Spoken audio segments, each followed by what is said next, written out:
Good morning everybody, success point Deoband में आपका स्वागत है। आज की इस वीडियो में हम करते हैं जीके सीरीज नंबर 45 जो भारत के भूगोल से रिलेटेड है ना, इंडियन ज्योग्राफी। देखना आज की वीडियो बहुत ही इंपॉर्टेंट होने वाली है क्योंकि आज हम उसमें ऐसे टॉपिक डिस्कस करेंगे जो एक मैथ से या फिर उसमें हमने इमेज डाल के जो स्लाइड्स तैयार की हैं उनसे समझा जाएंगे।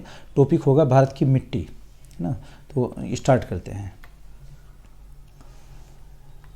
देखना भारत की मिट्टियाँ, तो भारत में मिट्टी कितने प्रकार की होती हैं, कहाँ कहाँ पर पाई जाती है, कौन सी फसलें होती हैं, किस में इसमें अधिकता होती है, किस में कमी होती है। तो देखना ध्यान से समझिएगा, नोट बनाते रहिएगा साथ साथ। भारतीय कृषि अनुसंधान परिषद ICAR, Indian council for agriculture and research, इसकी फुल फॉर्म क्या हो जाएगी ICAR की, Indian council of agriculture and research ने 1986 में भारतीय मिट्टी को 8 प्रमुख भागों में और 27 गौण प्रकार की मिट्टियों में बांटा था। इसमें हमें याद रखना है कि 8 प्रकार की मिट्टियाँ होती हैं ना। सोइल्स कितनी होती हैं? सोइल्स 8 टाइप्स की होती हैं, 8 प्रकार की। और मिट्टी के अध्ययन को यानी कि मृदा के अध्ययन को या मृदा विज्ञान को पेडोलॉजी बोलते हैं। पेडोलॉजी देखना, एक पेडागोगी होता है, एक पेडोलॉजी। पेडागोगी होता है जो बीएड में टॉपिक होता है, यानी कि अध्यापन के कला का अध्ययन, पढ़ाते कैसे, जैसे बीएड में होता है एक टॉपिक। और ये कौन सा है? पेडोलॉजी। वो पेडागोगी है, पेडोलॉजी। तो पेडोलॉजी इसके मिट्टी के अध्ययन को कहेंगे। तो मिट्टियाँ कितने प्रकार की? 8 प्रकार की। कौन कौन सी होंगी वो, उनके नाम देखिएगा आप। नंबर 1 जलोढ़ मिट्टी। जलोढ़ मिट्टी या दोमट मिट्टी या कछारी मिट्टी, ये तीनों नाम एक ही है। इंग्लिश में एलुवियल सोइल बोलते हैं। एलुवियल सोइल भारत में यही सबसे अधिक पाई जाती है, एलुवियल सोइल। नंबर 1 जलोढ़ मिट्टी। सेकंड नंबर आ जाएगा इसमें काली मिट्टी, है ना, ब्लैक सोइल। तो काली मिट्टी नंबर 2 हो जाएगी। नंबर 3 हो जाएगी लाल मिट्टी या पीली मिट्टी। लाल मिट्टी और पीली मिट्टी एक ही है। जब वो गहराई में अंदर जाएगी तो पीली मिट्टी, ऊपर की परत इसकी लाल मिट्टी होगी, यानी कि रेड सोइल। तो तीसरे प्रकार की। नंबर 4 हो जाएगी लेटराइट मिट्टी। लेटराइट मिट्टी, है ना, पहाड़ी क्षेत्र में या उसमें पाई जाती है। इसमें जैसे चाय के लिए या कॉफ़ी के लिए बहुत महत्वपूर्ण है। अभी हम हर मिट्टी की अलग अलग विशेषता भी पढ़ेंगे, है ना। ये तो सिर्फ उसमें प्रकार बताए गए हैं, टाइप्स। नंबर 5 हो जाएगा वन और पर्वतीय मिट्टी, जो माउंटेनिक सोइल्स होगी, जो माउंटेन पर्वतों में पाई जाती है। नंबर 6 शुष्क और मरुस्थलीय मिट्टी, है ना, मरुस्थल में जो डेजर्ट में पाई जाती है मिट्टी। और नंबर 7 हो जाएगी लवणीय या क्षारीय मिट्टी। क्षारीय ना, pH मान जिसका 7 से अधिक हो जाएगा, लवणीय। और नंबर 8 हो जाएगी पीट और दलदली युक्त मिट्टी। तो ये 8 प्रकार की मिट्टी होती हैं और इसमें अगर आप चाहें तो इनको डिसऑर्डर भी कर सकते हैं, जरूरी नहीं कि इसी क्रम में आपको याद रखना है। तो ये 8 प्रकार की मिट्टी होती हैं। इसमें जलोढ़ मिट्टी बहुत इंपॉर्टेंट है, इसके बारे में पूछते हैं। और एक लेटराइट मिट्टी के 1 और 4 नंबर पर जो लिखी गई है, तो इसके बारे में हम बारी बारी से चर्चा करते हैं। इसमें मिट्टी जो पहला प्रकार दिया, जलोढ़ मिट्टी या दोमट मिट्टी या कछारी मिट्टी। देखना जलोढ़ मिट्टी एलुवियल सोइल क्या होती है।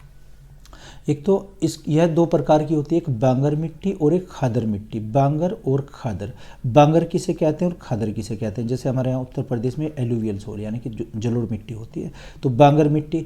एक इसमें होगी गंगा के मैदानी की पुरानी जलोढ़ मिट्टी को बांगर मिट्टी, जो ये गंगा के द्वारा या नदी के द्वारा लाई गई मिट्टी के द्वारा ये मिट्टी बनती है, और उसमें भी जो ज़्यादा पुरानी हो जाती है उसको बांगर कहते हैं, तथा जलोढ़ मिट्टी को एक खादर कहते हैं। देखना, गंगा के मैदानों की पुरानी जलोढ़ मिट्टी को बांगर मिट्टी, और जो नई जलोढ़ मिट्टी बनती है उसको खादर मिट्टी बोलते हैं, यानी कि पुरानी बांगर मिट्टी और खादर, ये किसके प्रकार हैं? जलोढ़ मिट्टी के प्रकार। तो क्वेश्चन है कि जलोढ़ मिट्टी कितने प्रकार की होगी? ये 2 प्रकार की होती है, एक बांगर और एक खादर होती है। आगे देखिएगा अगली इसकी विशेषता, इसमें पोटास की बहुलता परंतु नाइट्रोजन, फास्फोरस और ह्यूमस की कमी होती है ना। ह्यूमस होती है नमी, ह्यूमस बोलते हैं नमी को, तो नमी की कमी होगी। नाइट्रोजन N2 की कमी होगी, लेकिन पोटास इसमें ज़्यादा होता है, इसीलिए नाइट्रोजन की कमी को पूरा करने के लिए हम इसमें यूरिया खाद मिलाते हैं। जैसे यूरिया होता है, इसमें 46% नाइट्रोजन होता है, नाइट्रोजन की कमी को पूरा करने के लिए ये एलुवियल सोइल में मिला जाता है, यानी कि जलोढ़ मिट्टी में मिलाया जाता है। आगे देखिएगा, यह मिट्टी भारत में 40% क्षेत्रफल पर लगभग 15 लाख वर्ग किलोमीटर के विस्तृत क्षेत्र में पाई जाती है ना। 40% इसका क्षेत्रफल कितना हो जाएगा? 40%। तो सबसे अधिक ये मिट्टी पाई जाती है। यह मिट्टी उर्वरता की दृष्टि से काफ़ी अच्छी मानी जाती है, सबसे उपजाऊ मिट्टी होती है, फर्टाइल लैंड होती है। आगे, इसमें गेहूं, धान, मक्का, तिलहन, दलहन, आलू इत्यादि की फसल होती है। तो गेहूं की फसल किस में होती है? ये इसी मिट्टी में गेहूं की फसल की जाती है। है ना।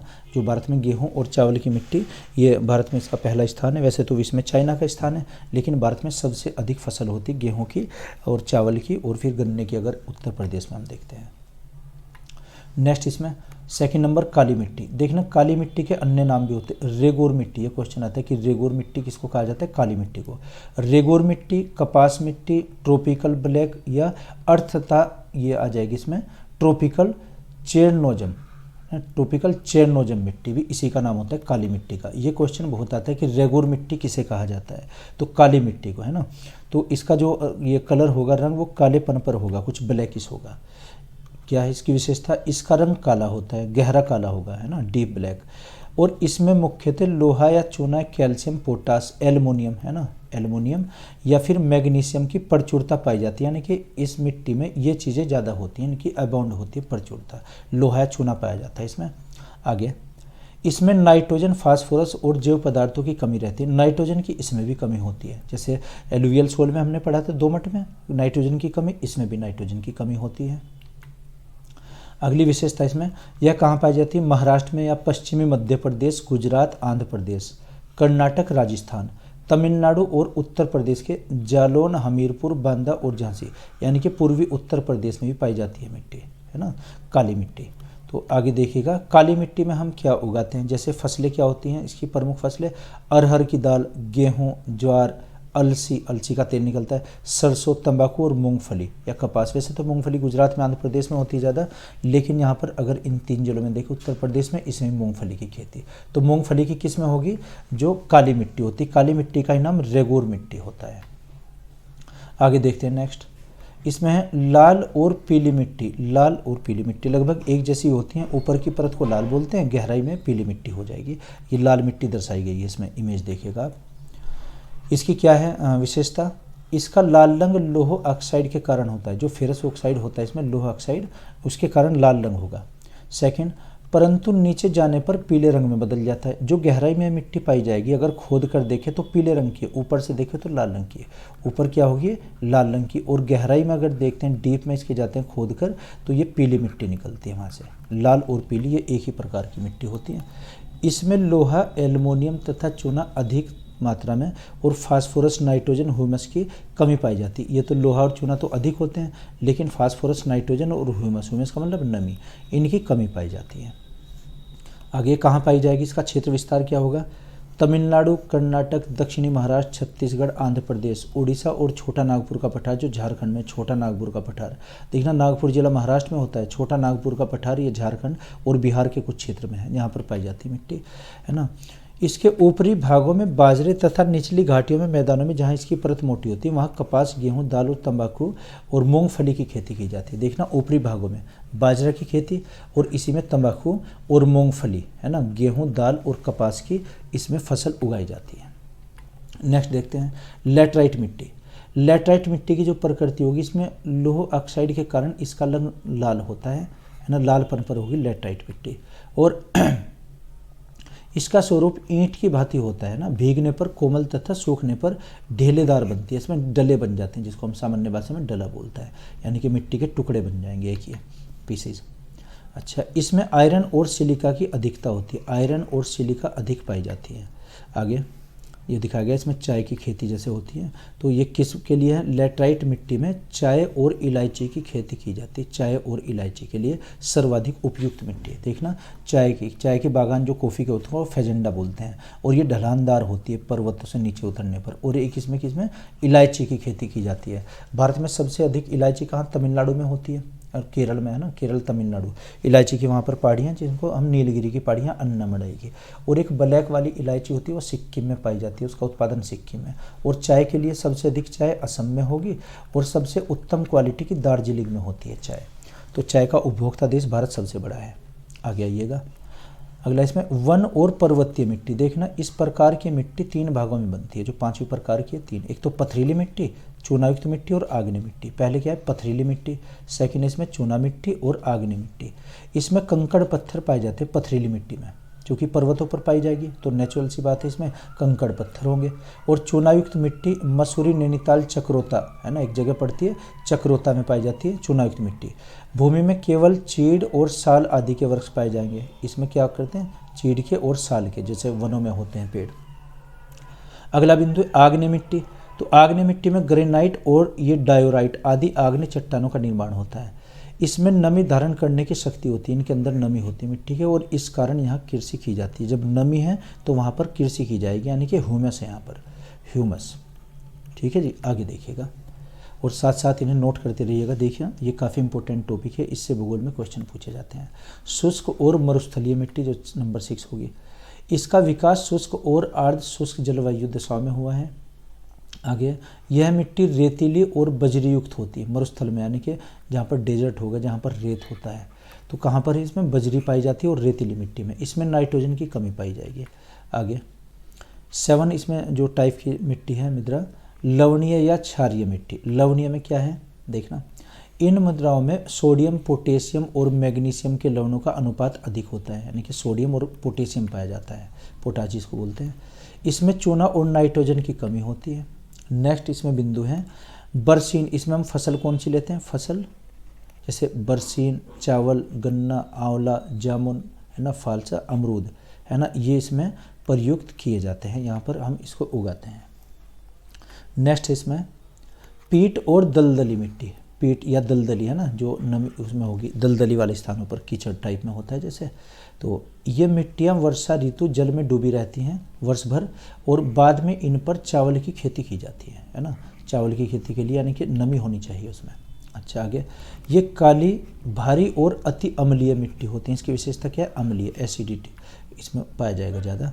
आगे है, इसमें लवण और जैव पदार्थों की अधिकता होती है। अच्छा आगे देखिएगा, अगला इसमें बिंदु है ठीक है, दलदली मिट्टी। तो इसमें क्या पाया जाता है, इसमें फेरस ऑक्साइड, फेरस ये आयरन होता है, जैसे होने के कारण इसका रंग नीला होता है। क्वेश्चन ये भी आया कि नीलेपन पर कौन सी मिट्टी होती है, दलदली मिट्टी। जैसे पीली मिट्टी, काली मिट्टी पड़ी है ना, ऐसे ही दलदली मिट्टी। आगे क्या होगा इसमें, तटीय क्षेत्रों में मैग्रोव वनस्पति पाए जाते हैं। यहाँ पर मैग्रोव जो ऊंचे वृक्ष होंगे जो तटवर्ती क्षेत्रों में पाए जाते हैं। ये भारत में जैसे सुंदरवन के डेल्टा में और आंध्र प्रदेश, उड़ीसा के तटवर्ती क्षेत्रों में पाए जाते हैं। तो इस दलदली मिट्टी में कौन से होंगे, मैग्रोव वन। आगे देखिएगा आप, मिट्टी से संबंधित विभिन्न परीक्षाओं में पूछे गए क्वेश्चन पर हम चर्चा कर लेते हैं कि किस टाइप से इसमें क्वेश्चन बनते हैं। देखना क्वेश्चन है फर्स्ट, भारतीय मुद्राओं में किस सूक्ष्म तत्व की सर्वाधिक कमी पाई जाती है। जस्ते की कमी पाई जाती है भारत की मिट्टियों में, है ना, जिंक जिसको बोलते हैं। अगला क्वेश्चन है, कौन सी फसल, है ना, मृदा को नाइट्रोजन से भरपूर कर देती है। मटर, अगर हम मटर उगाते हैं किसी खेत में तो उसमें नाइट्रोजन की कमी को वो पूरा कर देती है। इसको यानी कि जैविक खाद के रूप में प्रयोग करते हैं। आगे बिंदु इसमें, भूमि की उर्वरता बढ़ाने के लिए कौन सी फसल उगाई जाती है, उड़द। इससे भी फर्टिलिटी बढ़ती है, उर्वरकता बढ़ती है मिट्टी की। नेक्स्ट क्वेश्चन है, हिमालय की मिट्टियों में किसका अभाव रहता है, ह्यूमस का। इसमें ह्यूमस यानी कि नमी की कमी रहती है। आगे क्वेश्चन है एक और, पौधों को जल सर्वाधिक किस मिट्टी से मिलता है, चिकनी मिट्टी से, जिसको हम कले बोलते हैं, CLAY, कले में चिकनी मिट्टी। अच्छा आगे है, किस मिट्टी में जल का ये आवागमन कम होता है, चिकनी मिट्टी में, है ना, इसमें जल का आवागमन नहीं, जैसे कले मिट्टी। सामान्य फसलें उगाने के लिए मृदा का pH मान कितना होना चाहिए, 6 से 7 ये होना चाहिए pH मान, है ना, परसेंटेज ऑफ ये hydrogen ions in given solution या मिट्टी में होता है। आगे, अम्लीय मृदा को कृषि योग्य बनाने के लिए किसका प्रयोग किया जाता है, चूने का प्रयोग किया जाता है। नेक्स्ट क्वेश्चन आया हुआ है, मृदा में ये खारापन और क्षारीयता किस समस्या का हल क्या है, जिप्सम, है ना, जो मिट्टी में निकालते हैं। आगे, भारत में सर्वाधिक क्षारीय क्षेत्र किस राज्य में है, जो यानी कि लवण की जो विशेषता है, उत्तर प्रदेश में। भारत में किस क्षेत्र में मिट्टी अपर्दन की समस्या गंभीर है, शिवालिक की पहाड़ियाँ। शिवालिक की पहाड़ियाँ कहाँ हैं, जैसे हरिद्वार में आ जाएंगे शिवालिक। अच्छा, मिट्टी की उर्वरकता शक्ति में वृद्धि हेतु क्या आवश्यक है? फसल चक्र, है ना, फसल चक्र होता है, जैसे हम एक ही फसल बोते हैं फिर उसको ब्रेक करते हैं फिर उसी खेत में दूसरी फसल उगाते हैं। अच्छा, मिट्टी के अपरदन को रोकने के लिए सबसे अच्छा उपाय क्या? वन रोपण, वहाँ पर वनों का ये उगना, वन रोपण यानी कि वन लगाए जाए, पेड़ पौधे लगाए जाएं। तो ये परीक्षाओं में पूछे गए कुछ मिट्टी से संबंधित क्वेश्चन से। आगे बढ़ते हैं, तो आप ये नोट करते रहिए साथ साथ। क्वेश्चन है, काली मिट्टी का रंग काला क्यों होता है? टिटेनीफेरस, मैग्नेटाइट और जीवाश्म के कारण ये क्वेश्चन आया है कि काला रंग क्यों होगा यहाँ पर। नेक्स्ट क्वेश्चन है, लाल मिट्टी का रंग लाल क्यों होता है? लौह ऑक्साइड के कारण या फेरस की उपस्थिति के कारण लाल मिट्टी का रंग लाल होगा और ये काली मिट्टी दर्शाई गई है। नेक्स्ट, चाय की खेती के लिए सर्वाधिक मिट्टी कौन सी होती है? लेटराइट मिट्टी। ये चाय के लिए है लेटराइट मिट्टी, जो कहाँ पर? असम में पाई जाती है और कर्नाटक में भी है। लाल मिट्टी का निर्माण कहाँ पर हुआ? ग्रेनाइट तथा नाइस चट्टानों के रूप में। ग्रेनाइट जो चट्टानें होती हैं, ग्रेनाइट और अवसादी और ये चट्टानें होंगी इसमें कायांतरित, ये प्रकार की चट्टानें। लेटराइट मिट्टी का सर्वाधिक विस्तार कहाँ पाया जाता है? केरल में। केरल में भी है और असम में भी है लेटराइट मिट्टी। नेक्स्ट, लेटराइट मिट्टी में बहुलता किसकी होती है? आयरन की और सिलिका की, यानी कि आयरन को हम क्या कहेंगे? फेरस की या सिलिका की इसमें अधिकता होती है। काली मिट्टी में प्रचुर मात्रा में मिलाने वाला तत्व क्या होता है? लोहा और मैग्नीशियम, ये काली मिट्टी में मिलता है। आगे है, लाल मिट्टी की प्रवृत्ति कैसी होती है? अम्लीय, है ना, एसिटिक। तो ये विभिन्न परीक्षाओं में पूछे गए कुछ क्वेश्चन हैं, तो इनमें से काफ़ी क्वेश्चन मिलने की आपको संभावना होगी, तो आप ये नोट करते रहिए। खैर आगे, ग्रीष्म ऋतु में असम और पश्चिम बंगाल राज्यों में तीव्र आर्द्र हवाएं चलती हैं, नार्वेस्टर या काल बैसाखी, है ना, ये तेज़ हवाएं दिखाई गई नॉर्थ ईस्ट इंडिया में, ये हवाएं चलती हैं यहाँ पर। आगे, अक्टूबर नवंबर में बोई जाने वाली फसल कौन सी है? मार्च अप्रैल में जो काट ली जाती हैं, कौन सी फसल होती है? रबी की फसल। तो रबी की फसल में जैसे गेहूं होता है इसमें, है ना, या बार्ली आती है या फिर चना, है ना, ये उसी में आ जाएंगे, मटर उसी में आएगी। आगे क्वेश्चन है, जून जुलाई में बोई तथा नवंबर दिसंबर में काट ली जाने वाली फसल कौन सी है? खरीफ की फसल, ये खरीफ में आएगी। इसकी एक टेबल आपको बता देंगे कौन कौन सी खरीफ की फसल है, कौन सी उसकी फसल। आगे, गेहूं, चना, जौ, मटर, सरसों, आलू और राई इत्यादि उदाहरण किसके हैं? रबी की फसल के। ये रबी की फसल के एग्जाम्पल्स होते हैं कुछ। आगे, धान, गन्ना, तिलहन, ज्वार, बाजरा, है ना, मक्का, अरहर, ये किसकी? ये खरीफ की फसल के उदाहरण हैं। तो आप इन्हें नोट करते रहिए टेबल बनाकर इनकी कि कौन सी रबी की फसल है, कौन सी खरीफ। आगे है, भारत में सबसे अधिक संख्या में नलकूप और पंपिंग सेट का प्रयोग कहाँ होता है? तमिलनाडु में। नलकूप जैसे ट्यूबवेल लगा लेते हैं, हमारे यहाँ उत्तर प्रदेश में और पंजाब में तो नहरें होती हैं, यहाँ पर नहरों से सिंचाई ज़्यादा है। आगे है, मिनिकॉय द्वीप, है ना, किस किस के बीच में? लक्षद्वीप के सबसे दक्षिण के भाग में मिनिकॉय द्वीप, लक्षद्वीप का ये भाग हो जाएगा। तो मिनिकॉय आइसलैंड जहाँ है, देखना, हम भारत के प्रमुख चैनल जो सीमाओं पर जोड़ने वाले होते हैं, एक द्वीप को दूसरे द्वीप से जोड़ते हैं, उनको क्या कहेंगे? हम चैनल। तो भारत के कुछ प्रमुख, हम चैनल के बारे में चर्चा करते हैं। भारत के प्रमुख चैनल्स, ग्रेट चैनल किस किस के बीच में? सुमात्रा और निकोबार के बीच में। जैसे अंडमान निकोबार है, वहाँ पर जावा सुमात्रा आ जाएगा, यानी कि ये निकोबार है और ये सुमात्रा, ये तो क्या निकोबार और ये सुमात्रा, इसके बीच में होता है। आगे इसमें 8 डिग्री चैनल, 8 डिग्री चैनल किस किस के बीच में? मालदीव और मिनिकॉय के द्वीप में। ये 8 डिग्री चैनल बोलते हैं समुद्री जल सीमा को, यहाँ पर 2 टापू हैं उनके बीच की सीमा रेखा मिलाने वाली डिग्री चैनल बोलते हैं उसको, या अक्षांश भी। 9 डिग्री चैनल किस किस के बीच में? मिनिकॉय द्वीप, मिनिकॉय और लक्षद्वीप के बीच में हो जाएगा। 10 डिग्री चैनल ऐसे ही अंडमान और निकोबार के बीच में, 10 डिग्री चैनल, ये बहुत आता है अंडमान निकोबार वाला। आगे देखिएगा आप इसमें, और भी इसमें मैप में समझाया गया है। मिनिकॉय द्वीप का शेष द्वीपों से अलग करता है 9 डिग्री चैनल, देखना है गैस में। मिनिकॉय द्वीप यहाँ पर है 10 डिग्री चैनल, तो निकोबार और अंडमान और निकोबार के बीच में ये 10 डिग्री इसमें अगर आपको दिखाई दे रहा है ना। और ये दक्कन पासीज यहाँ पर है, और ये मालदीव मिनिकॉय, ये मिनिकॉय दिखाया गया है। तो मिनिकॉय कितना? 9 डिग्री चैनल, लक्षद्वीप और मिनिकॉय के बीच में आ जाएगा। यहाँ पर ये लक्षद्वीप दिया गया, लक्षद्वीप के और मिनिकॉय के बीच में। आगे, दक्षिणी अंडमान और छोटा अंडमान अलग होता है दक्कन पैसेज के, जो दक्कन पैसेज यहाँ पर है ये दक्षिणी अंडमान और निकोबार के बीच में है। आगे, अंडमान और निकोबार अलग करता है 10 डिग्री चैनल, ये आपको अभी बताया। 10 डिग्री चैनल किस किस को? अंडमान निकोबार को अलग करता है। आगे इसमें अंडमान और निकोबार का सर्वोच्चतम बिंदु कौन सा है? सैडल पीक, अंडमान निकोबार का सैडल पीक यहाँ पर, ये एक टापू का नाम है। अगला क्वेश्चन है, द्वीपों पर अधिकता पाई जाती है किसकी? नारियल की खेती की। नारियल की खेती करते हैं जो द्वीप होते हैं वहाँ पर, क्योंकि वो समुद्र से घिरे रहेंगे, उनकी लवणता वहाँ पर बढ़ती है।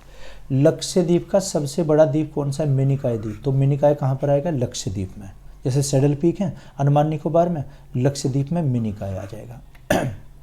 आगे, लक्षद्वीप को मालदीव से अलग करता है 8 डिग्री चैनल, जो अभी आपको ग्राफ में बताया था। तो ये क्वेश्चन सब आए हुए क्वेश्चन है परीक्षाओं में।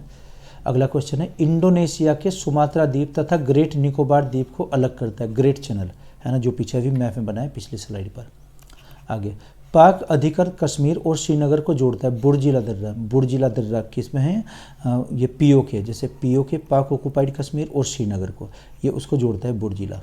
आगे है क्वेश्चन, श्रीनगर को लेह से जोड़ता है जोजिला दर्रा। दर्रा बोलते हैं दुर्गम जो क्षेत्र होते हैं आवागमन के, ये जोजिला दर्रा दिखाया गया।